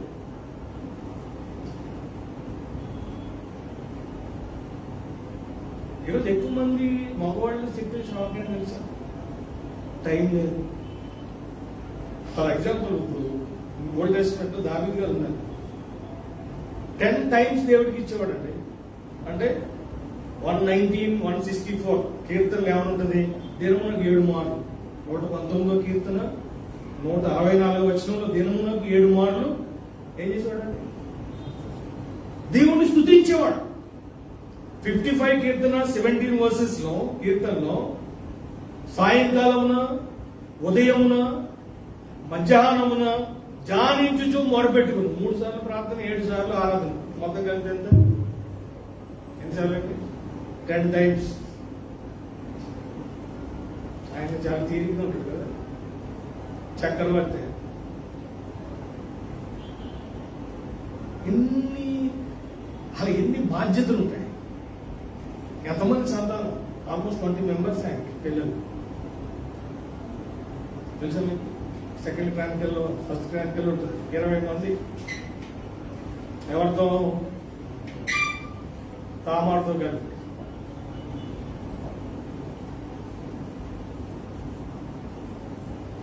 ఒక ఆయన ఏమన్నారంటే, క్యాబినెట్ మీటింగ్ జరుగుతున్నట్టు. మామూలుగా సీఎంలు కానీ ప్రైమ్ మినిస్టర్లు కానీ ఈ కరోనా టైంలో కూడా ఏమైందంటే వాళ్ళు ఏం చేస్తారంటే దాన్ని ఏమంటారు, వీడియో కాన్ఫరెన్స్ కానీ తర్వాత సమీక్ష కలెక్టర్స్, మినిస్టర్స్ అందరు కూర్చొని మాట్లాడతారు ఎలా తీసుకోవాలి ఇప్పుడున్న ఈ పరిస్థితుల్లో విపత్తులు. దావీదు గారికి ఉన్న స్పెషల్ ఏంటంటే ఆ క్యాబినెట్ మీటింగ్ లో మాట్లాడుతున్నప్పుడు జస్ట్ 1 minute అని చెప్పి లోపలికి వెళ్ళిపోయాడు. వెళ్ళిపోయి కొంచెంసేపు ఆరాధన చేసుకుని ప్రార్థన చేసుకున్నప్పుడు వచ్చాడు. లేకపోతే ఎలా చేయగలరు? ప్రతి అంటే దినముల కంటే అది వీక్లీ కాదు, దినాన్ని ఒకసారి కూడా ఆరాధించింది ప్రభుత్వం. ఆయనలాగా ఆరాధించింది, ఆయనలాగా ప్రార్థించింది, ఆయనలాగా వాక్యాన్ని ధ్యానించింది భూమి మీద ఇంకొకరు లేదు నాకు తెలిసినంత. అందుకని దేవుడు ఆయనకి ఇచ్చిన టైటిల్ ఏంటంటే దావీదు కుమారుడు. ఎవరైనా అంటే దావీదు గారు దేవుని దగ్గర నుంచి పొందిన మనలాంటి వ్యక్తి ఆయన. ఒక ఫాదర్, ఒక హస్బెండ్, కానీ దేవుని చేత ఆయన పొందిన సాక్ష్యం. మనుషులకి దేవుడు మగవాళ్ళకి ఇచ్చిన విట్నెసెస్ లేడీస్ చాలా తక్కువ ఉంటాయి. హల్లెలూయా. కాబట్టి మన గురించి మనుషులు చెప్పే సాక్ష్యాలు ఎన్నైనా ఉండొచ్చు, కానీ మన గురించి దేవుడు ఒక సాక్ష్యం చెప్తే చాలా ఈజీ. అంటే ఏమంటే గ్రేట్ అని ఒక మాట చెప్తాను. ఆయన 13:22 అపోస్తుల కార్యాలు, నేను యెషయా కుమారుని కనుగొంటిని, అతడు నాకు ఇష్టానుసారుడైన మనుషుడు, అతడు నా ఉద్దేశములన్నీ నెరవేర్చు. హల్లెలూయా. కాబట్టి ఆయన్ని చూసినప్పుడు ఎంత ప్రయారిటీ దేవుడికి ఇచ్చాడంటే, దావీదు గారు 10 times ఇచ్చాడు. ఆనోక్ గారు 300 years. ఎంతవరకు మీ లైఫ్ టైంలో దేవుని కొరకు మీరు ఇచ్చిన టైం ఎంత? రోజుకు గంట ఇవ్వాలంటే ఎంత కష్టమైందో. దేవుడికి సమయం ఇస్తే ఏమైంది తెలుసా? బైబిల్లో రాయబడింది, మొదటి కీర్తనలో అతను చేయనిదండి నీ బిజినెసెస్ కానీ, లేకపోతే నీ జాబ్ కానీ, నీ పొజిషన్స్ అన్నీ కూడా దానికి ఏదైతే అడ్డులు ఉన్నాయన్నీ దేవుడు తీయేస్తాడు. విత్ ఇన్ షార్ట్ పీరియడ్లో నేను కొంతమంది చూశాను అట్లాంటి వాళ్ళు. వాళ్ళ క్వాలిఫికేషన్ వేరు, వాళ్ళ పొజిషన్ వేరు. కొందరు క్వాలిఫికేషన్ ఉండేది కానీ పొజిషన్ ఉంటుంది. నాకన్నా జూనియర్, నాకన్నా వాడు వీడి ఎంటెక్, వాడు బీటెక్, వాడేమో వీడికి మేనేజ్. ఆత్మీయత అనేది ఎంత పవర్ఫుల్ అంటే, ఎందుకంటే మనకి యోహన్ గారు రాసిన 3వ పత్రిక 2వ వచనంలో మనం చూస్తే ప్రియురాలని లేదు, ఏమన్నా ప్రియుడా నీ ఆత్మలో వర్ధిల్లుచున్న ప్రకారం అన్ని విషయాల్లో వర్ధిల్లుచు సౌఖ్యముగా ఉండవాలని నీ కొరకు నేను ప్రార్థన చేస్తాను. కాబట్టి అబ్రహాం తీసుకునండి, దావీదు గారిని తీసుకునండి, ఎవరిని తీసుకుని దేవుడితో నడిచిన వాళ్ళు ఎలా ఉన్నారంటే మామూలుగా లేదు. వాడు సొసైటీలో వాడుకున్న ఘనత, వాళ్ళని ఎలా చూసారంటే మహారాజు. అంటే నిన్ను ఆత్మీయంగా నడిస్తే దేవుడు నేను ఎలా చూపిస్తాడు లోకానికి అంటే లైక్ ఏ కింగ్. హల్లెలూయా. ఎలా కనిపిస్తాం మనం? ప్రతి వారికి కూడా ఏం కోరుకుంటాను? ఒకప్పుడు నేను మా ఊరిలో రే అని పిలుస్తాను, ఇప్పుడు అయ్యగారు అని పిలుస్తాను, సార్ అని పిలుస్తాను. ఎవరిచ్చారా ఘనత? ఎవరిచ్చారండి? Because of Jesus. హల్లెలూయా. ఏ అర్హత యోగ్యత లేని మనకేం చేసిన ఆయన ఘనత ఇచ్చాడు. చాలా క్లియర్గా ఉంటుంది. 2వ అధ్యాయం 30వ వచనంలో, ఫస్ట్ సమయంలో నన్ను ఘనపరిచేవాడిని ఘనపరుస్తున్నాను, తృణీకరించేవాడిని తృణీకరిస్తాను. కాబట్టి మనం ఆయనకి సమయం ఇవ్వటం వల్ల ఏమండి మనం ఏమని చెప్పాం మీకు ఎంతవరకు? అబ్రహాం తీసుకున్నాం. ఏం చేశారు ఆయన?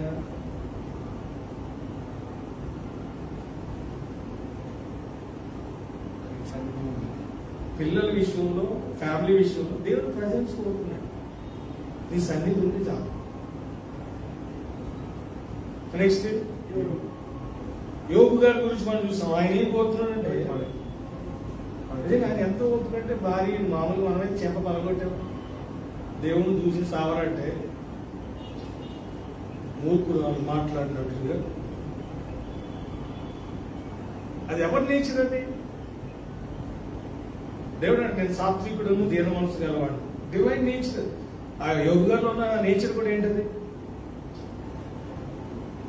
అంటే కొంతమంది లేడీస్ కూడా వాళ్ళ హస్బెండ్ విషయంలో భయపడతారు, మాట్లాడతారు, అమ్మాయి కోపం వస్తే అది మంచిది కాదు. ప్రేమతో భయపడటం లేదు, ఏదో కరుస్తామని పోతురాజులా ఉండకూడదు. అందరూ దాన్ని ఏమంటారు, గొర్రె పూత మేకపోతే గాంభీరం. భయం ఉండాలి. ఏ భయం అంటే ప్రేమతో కూడిన భయం లేదు, ఏదో తిడతారో కొడతారనే భయం లేదు. ఒకసారి ఒక సెల్ ఫోన్ షాప్లో ఉన్నప్పుడు 2 ఫ్యామిలీస్ చూశాను అనమాట. ఒక ఆయన భార్యని తీసుకుని వచ్చాడు. ఆమె ఏం చేసిన ఫోన్ తీసుకుని ఈయన నీకు ఆ ఫోన్ అవసరమా? నీకు 20,000 ఇంట్లో కూర్చున్న దానికి నీకు అంత అవసరమా? అక్కడే కొనమని చెప్పానండి, మిమ్మల్ని చూస్తున్నాను, చూడాలా,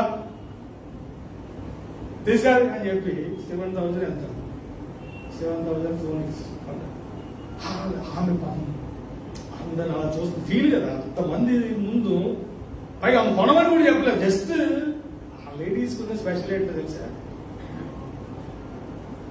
ఆ లేడీస్ కున్న స్పెషల్ ఉంటుంది. మనం డీమార్ట్కి వెళ్ళామనుకోండి, పప్పు కావాలని పప్పు తీసుకుని వచ్చేస్తున్నాం. అలా మొత్తం 5 ఫ్లోర్లు ఎక్కుతారు, తెలిసిందా? వాళ్ళు 5 ఫ్లోర్లు ఎక్కి 5 ఫ్లోర్లు చూసి కొనరాడు, చూస్తే ఇష్టం వాళ్ళకి. షాపింగ్కి వెళ్ళాలంటే మొత్తం అన్ని చూడలేడు. మన వాళ్ళకి కదా, నీ బనియన్ కావాలి, ఇంగి కావాలి కొనుక్కుంటూ వచ్చేస్తాం. నాకు 5 మినిట్స్ కూడా పడుతుంది షాపింగ్ వెళ్తే, తెలిసిన. అందుకే నేను ఏం చేస్తాను, డబ్బులు ఇస్తాను, మీకు వెళ్ళి షాపింగ్ చేస్తాను. ఇది ఈ బడ్జెట్లో చేస్తాం. మన ప్రశాంతం, మీరు అయిపోగానే కాల్ చేయండి, వచ్చి పికప్ చేసుకోండి. నెక్స్ట్ ఇంకో ఫ్యామిలీ వచ్చింది. ఇప్పుడు ఒకటి, మీ దృష్టిలో లేడీస్ మనుషుల కన్నా మగవాళ్ళ కన్నా తక్కువ ఎక్కువ?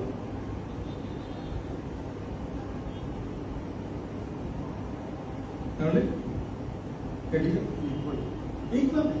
సాటి అంటాడు దేవుడు. సాటి అంటే ఏంటి? సమానం.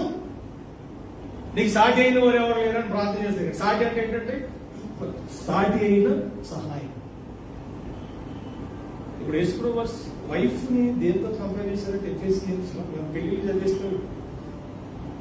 క్రీస్తు సంఘం ఎలా ప్రేమించాడో పురుషుడు కూడా తన భార్యను, అంటే స్త్రీ కొరకు సంఘం కొరకు యేసుప్రభు వారు ఏం పెట్టారు?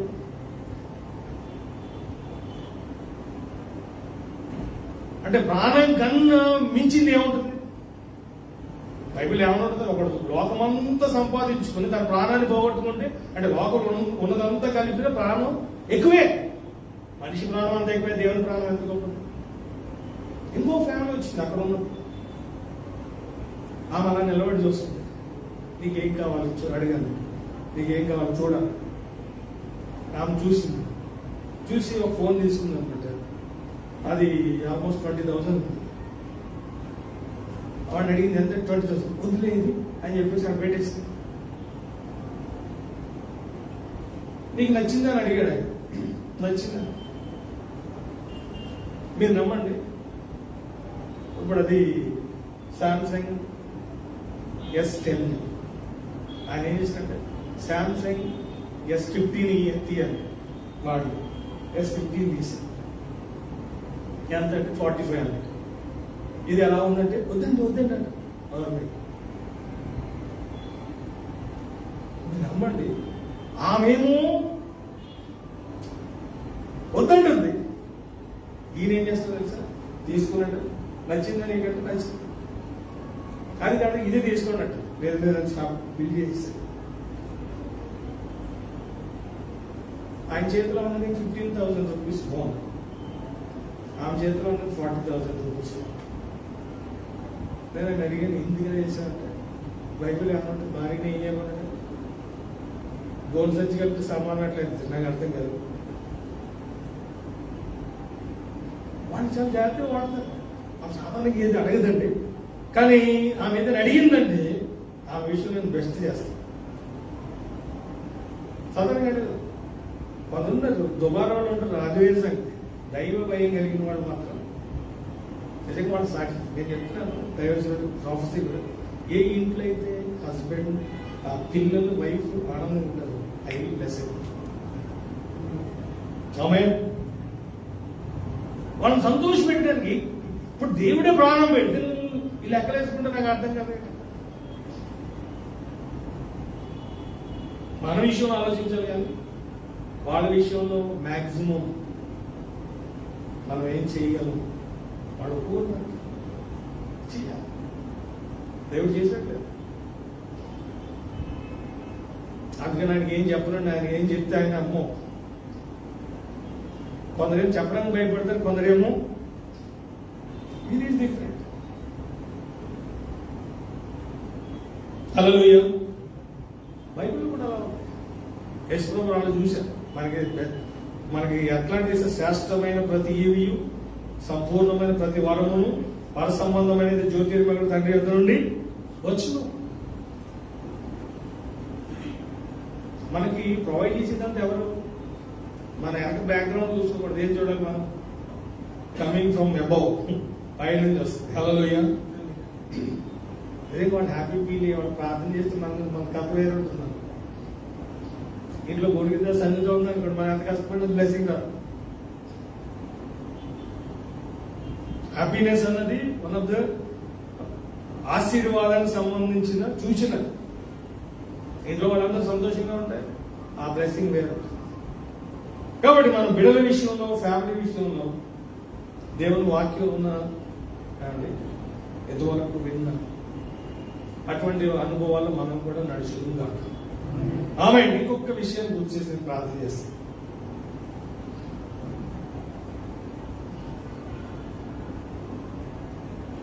ఇంకా కొన్ని రోజుల్లో వివాహం కాబోతుంది.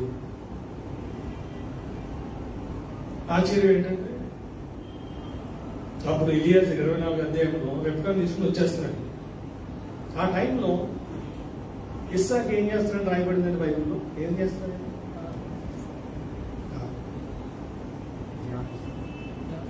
ధ్యానిస్తున్నాడు. ఇలియాస్ చెప్పాడు అనమాట. ఎవరైనా అన్నప్పుడు ఎవరైనా మామూలుగా నేను కొందరు చూస్తుంటాను, పెళ్లికి ఎవరైనా ఫోటోలు పంపించారని ఆయన అంటే ఎంతవరకు ఎవరైనా ప్రార్థన చేసినట్టు కానీ బైబిల్ పట్టుకున్నట్టు కానీ, నేను పెళ్లి చూపు బైబిల్ పట్టుకుని వెళ్ళిపోయాను కదా సార్. ఆడ అద్దాలు పెట్టుకుని ఇలా పెట్టుకుని ఇలాంటి ఫోటోలు పంపిస్తున్నాడు, అమ్మాయికి చూపిస్తాడు. ఇంకా ఎంత బిల్డప్ ఉందనుకుంటుంది. ఆ కార్ డోర్ తీసి పూర్తిగా మామూలు ఫోటో పెడితే అయిపోయింది కదా. కార్ డోర్ తీసి అంటే కారు తీరిక అని చెప్పి అమ్మాయికి తెలియాలి. ఆ సెకలు వేరుగా ఉండేది. మామూలుగా వైఫ్ వస్తున్నప్పుడు ఎట్లా దాన్ని తీసుకొస్తారు, ఎంత టెన్షన్ అండి. ఇప్పుడు మీకు వేరే సర్వెంట్, ఫాదర్ కూడా కాదు, ఒక సర్వెంట్ మీ కొరకు వైఫ్ తీసుకొస్తాడు, ఎంత టెన్షన్ ఉంటుంది. మా శాంతం అంటే ఆయన అది ఎక్కడ సీడ్ అంటే ఎక్కడది. ఆల్రెడీ మనకి 18, 19 మాట ఉంటుంది. ఏమంటుందండి? అబ్రహాం గురించి దేవుడు సాక్ష్యం చెప్పాడు. తన ఇంటి వారందరూ కూడా నీతి న్యాయము గైకొన్నట్లు అతడు వారికి ఆజ్ఞాపించినట్లుగా నేను అతన్ని ఎరిగి ఉన్నాను. ఇదొకటి. ఇంకొకటి 22 అధ్యాయం ఏమన్నా తెలుసా? అబ్రహాము నాకు భయపడుతున్నాడు. ఈరోజు చాలా మంది పురుషులు దేవుని భయపడతారు. భయపడితే ఏం చేస్తున్నారు అండి? భయపడితే ఏమైతే తెలుసా? మాస్క్ ఎందుకు పెట్టుకున్నాం? భయమే.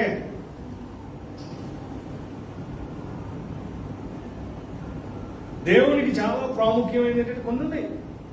అబ్రహాం చూసినప్పుడు ఆయన తీసుకున్న నిర్ణయాలు ఆయన సాక్షి. ఆ జీన్స్ ఎవరికి వచ్చినాయి? ఇస్సాకు వచ్చింది. అందుకని ఇస్సాకు గురించి 26:12 ఏమన్నా తెలుసా? 26:12 జెనసిస్ 26:12 ఇస్సాకు ఆ దేశమందు ఉన్నవాడు విత్తనం వేసి 100 అంతల ఫలము పొందేను. ఆ బ్లెస్సింగ్ ఎట్లాంటి ఆశీర్వాదం రాబోయే దినం మన పిల్లలకి బ్లెస్సింగ్ ఎలా రావాలి? 100 folds. ఆశ్చర్యం ఏంటంటే ఇందులో ఒక మిస్టరీ చాప్టర్ 22లో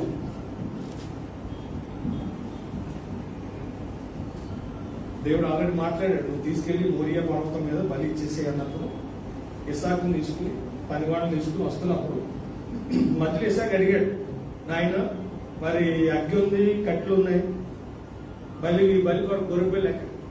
ఏమైనా ఆలోచించాడా? యెహోవా ఈరే. ఆశ్చర్యం ఏంటంటే ఆ రాయలన్నీ ఇస్సాకు కూడా గ్యాదర్ చేశాడు, కట్లన్నీ మోసుకొచ్చాడు. తను బలి కాబోయే బలిపీఠం కూడా కట్లు మోసుకొచ్చింది ఎవరు? ఇస్సాకు, అబ్రహాం. ఆ బలిపీఠం మీద లేకపోతే ఆ బలిపీఠం మీద ఇస్సాకుని పెడితే ఆశ్చర్యం. ఇప్పుడు ఆ బలిపీఠం మీద పెట్టడం అంటే ఏంటంటే సమర్పణ. దేనికి కుదురుతుంది? అలాగే ఇస్సాకు ఆల్రెడీ ఫిక్స్ అయిపోయాడు, పైకి లేపేశాడు కదా. అంటే దాని అర్థం ఏంటంటే మళ్ళీ దేవుడు 22 అధ్యాయంలో నీకు ఒక్కడై ఉన్న కుమారుడు, నువ్వు ప్రేమించిన కుమారుడు ఇస్సాకుని బలి అర్పించని అనలేదు. నీకు ఒక్కడై ఉన్నా, నువ్వు ప్రేమించిన, ఎన్ని చెప్పినా సరే అబ్రహాం దాని విషయంలో ఆలోచించలే, వెనకడు వెంటనే రాత్రి మాట్లాడాడు, తెల్లవారుజామున వెళ్ళిపోయాడు. 3 days జర్నీ వల్ల ఉన్న ప్లేస్ నుంచి అక్కడికి. అంటే దేవుడు అడిగితే దేవుడికి ఇవ్వడానికి రెడీ. ఇప్పుడు రియల్గా మీ లైఫ్లో మీ పిల్లలు ఎవరినైనా దేవునికి ఇవ్వాలని ప్రేరేపణ, లేకపోతే వాళ్ళు పెద్దవాళ్ళు అయిన తర్వాత వాళ్ళు ఏ పొజిషన్లో ఉండు, నేను చాలా మంది చెప్తాను, ఏ పొజిషన్లో ఉన్న ఏం చేయాలి తెలుసు? నాకు తెలిసిన ఒక మన వెనకాల రాజుగారు ఉన్నారు, ఆయన ప్రభువులకు రావడానికి కారణం ఏంటో తెలుసు? ఆయన కంపెనీలో ఆయన మేనేజర్ కదా, మేనేజర్ ఆయన గాస్పెల్ చెప్పాడు. ఆయన మీరు అక్కడ ఏం చేస్తున్నారు, అక్కడ సర్వెంట్ గా ఉంటే ఆయన ఈయనకి వాకింగ్ చెప్పాడు. ఒక కంపెనీ మేనేజర్ గా ఉంటూ సర్వెంట్ గా ఉన్న ఈయనతో వాకింగ్ చెప్తే నేను ఆయన వాళ్ళ ఇంటికి మేము ఎన్ని సంవత్సరం కలిసి 90 ఇక్కడ మీరు ఎప్పుడో 90s లో వెళ్ళాం. అప్పుడు మారేవాడు మారలే. నేను సతీష్ కుమార్ మేము అందరం కూడా 92, 93లో ఇటు గొల్లపల్లి, మల్లిపల్లి, సారీ తెల్లాపూర్, కొల్లూరు, ఉస్మాన్ నగర్, స్టేషన్ నాగులపల్లి వరకు వెళ్ళాం. అప్పుడు వాళ్ళ మమ్మీ వాళ్ళ సిస్టర్ వాళ్ళు కూర్చున్నారు, మేము ప్రేయర్ పెట్టి ఒక చోట ఇద్దరం అట్లా వెళ్ళిపోయేవాడు. నేను కొల్లూరు వెళ్ళేవాడిని, ఈ ఉస్మాన్ నగర్కి సతీష్ నగర్ అక్కడ ఆగిపోయాడు. నేను స్టేషన్ లాస్ట్కి నేను వెళ్ళేవాడు. కొందరు తెల్లాపూర్లో ఇద్దరు, ఉస్మాన్ నగర్లో ఇద్దరు, కొల్లూరులో ఇద్దరు, స్టేషన్ నాగులపల్లి ఇద్దరు, అట్లా 4 మోటార్ సైకిల్ తీసుకుని వెళ్ళేవాడు ప్రతి వారం. మేము చెప్తే మారలేదు కానీ కంప్యూటర్ దేవుడు ఒకరిని ఎవరిని నిలబట్టుకుంటే. ఇప్పుడు ఆ తల్లి ఏం చేసిందంటే ఆయన ఏం చేసిందంటే ట్రైనప్ చేసింది, నువ్వు దేవుని కొరకు సాక్షిగా ఉండాలి ఎక్కడ ఉన్నా అని దేవుడిని సమర్పించింది. కొన్నిసార్లు పాట సమర్పణ చెయ్యి, నీ పిల్లలు ఏంటంటే వచ్చారు చాలా పాడు, నీ పిల్లలు దేవునికి ఇచ్చేదమ్మా నువ్వు అది ఏమంటుంది, ఎంతవరకు ఇచ్చేదవా అంటే అది మనకు వర్తిస్తుంది. ఈ రాయి చెప్తాడు నీ పిల్లలు దేవునికి ఇచ్చేదవా, నేనంటాడు ఆయన పక్కన నీ పిల్లలు నా పిల్లలు దేవునికి ఇచ్చేదంటే అది వేరు. ఇప్పుడు నేను మిమ్మల్ని ఉద్దేశించి మాట్లాడుతున్నాను, మీరు నన్ను ఉద్దేశించి కానీ ఇచ్చేవాడు ఎవరికాడు. కానీ అబ్రహాం ఏం చేసేది తెలుసు, ఇప్పుడు 25 years దాకా పుట్టిన కుమారుడు వెనకాల అంటే దేవునికి సమర్పించడానికి మరి బ్లెస్సింగ్ ఎలా ఉంటుంది. అందుకే నా కుటుంబాన్ని దేవుడు దీవించాడు. హల్లెలూయా. కాబట్టి అబ్రహాము యొక్క ఫ్యామిలీలో వైఫ్ ఆయనకి ఇచ్చిన రెస్పెక్ట్, వైఫ్ ఆయన పట్ల కలిగి ఉన్న అదంతా కూడా ఆయన క్యారెక్టర్ బట్టి వస్తుంది. ఆ గౌరవం కానీ ఆ భయం కానీ ఈరోజు ఏంట్లోనే సరే వైఫ్ అయినా పిల్లలైనా భయపడటం, గౌరవించడం అన్నది మనకున్న దేని బట్టి కాకూడదు, దేవుని బట్టి కాకూడదు. హల్లెలూయా. ఏమండి, దేవునితో నడుస్తున్నాడు మా ఆయన, దేవునితో నడుస్తున్నాడు మా నాయన, దేవుని మాటలు వింటున్నాడు మా ఆయన లేకపోతే మా నాయన అన్నది ఆ ఫ్యామిలీలో వాళ్ళకి అబ్రహాం విషయంలో ఇస్సాక్ అదే తెలుసు, శారాంగ్ అదే తెలుసు. ఈ రోజు వరకు కూడా బ్లెస్సింగ్ ఫ్లో అవుతాను. కాబట్టి ఈరోజు మన ఫ్యామిలీలో కూడా అటువంటి వాతావరణాన్ని దేవుడు చూచుకుందాం. అందరూ లేచి నిలబడదాం.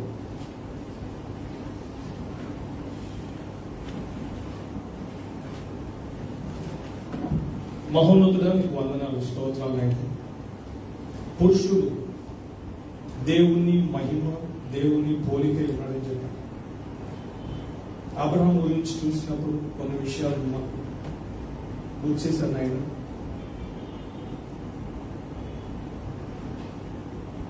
ఆయన ద్వారా మాకు ఇచ్చిన మాదిరి, మీతో ఆయనకున్న సంబంధం, ఫ్యామిలీలో అదే రీతిగా మీతో ఆయన కలిగి ఉన్న ఆ ప్రత్యేకమైన ఆత్మీయ స్థితిని బట్టి మీకు కృతజ్ఞతలు చెల్లిస్తున్నాను.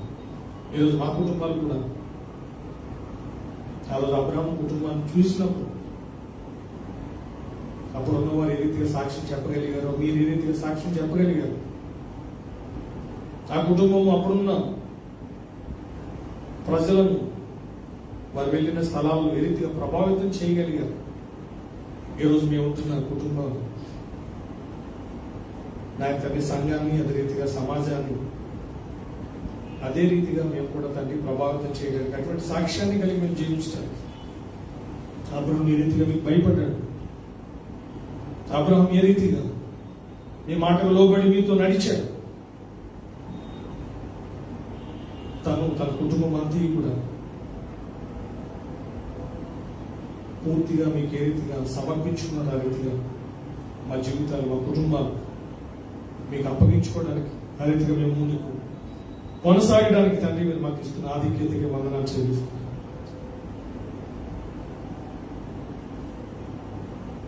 యోగు గారు అయితే తన బిడ్డలు పవిత్రంగా ఉండాలని ప్రతి దినం కూడా ఏ రీతిగా ప్రార్థించారు.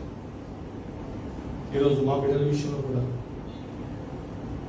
ఆయన అయితే బలి అర్పించాడు. తండ్రి మాకు ప్రార్థించమని మీరు చెప్పారు.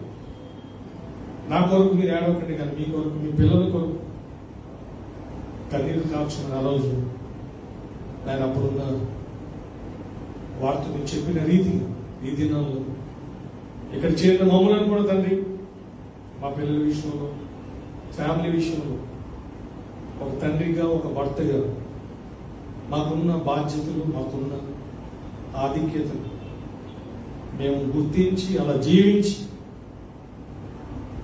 మా కుటుంబాల ద్వారా దైవ సన్నిధిని, దైవ ఆశీర్వాదాన్ని ప్రభువా మేము అనేకులకు ప్రభు అటువంటి మోడల్గా మేము ఉండటానికి మీరు ప్రభు చూపిస్తున్నందుకు వందనాలు చెల్లిస్తున్నాం. ఇంతవరకు చెప్పబడిన ప్రతి మాట కూడా మీ కృపలో మీ బిడ్డల హృదయాలు స్థిరపరచండి. మాలో ఉన్న లోపాలు, మాలో ఉన్న బలహీనతలన్నీ కూడా మీ దగ్గర విడిచిపెట్టి తండ్రి మేము మీ వాక్యాన్ని బట్టి మీ పోలికలో మీకు మహిమకరంగా మేము జీవించినట్లుగా మనం దీవించినాం. మాకున్న సమయం కూడా తండ్రి దావీదు గారి వల్ల మరి ఎక్కువగా మీతో గడపడానికి ఆరాధనలో, ప్రార్థనలో, వాక్య ధ్యానంలో మేము జీవించడం ఉన్న ఆశీర్వాదం, దాని యొక్క ప్రభావం, దాని ద్వారా మీరు మాకు ఇచ్చే స్థితి మేము గుర్తించడానికి కొంచెం చూపించాం. మేము మా కుటుంబం అంతా కూడా మీ సన్నిధిలో ఉండినట్లుగా, మీతో నడిచినట్లుగా,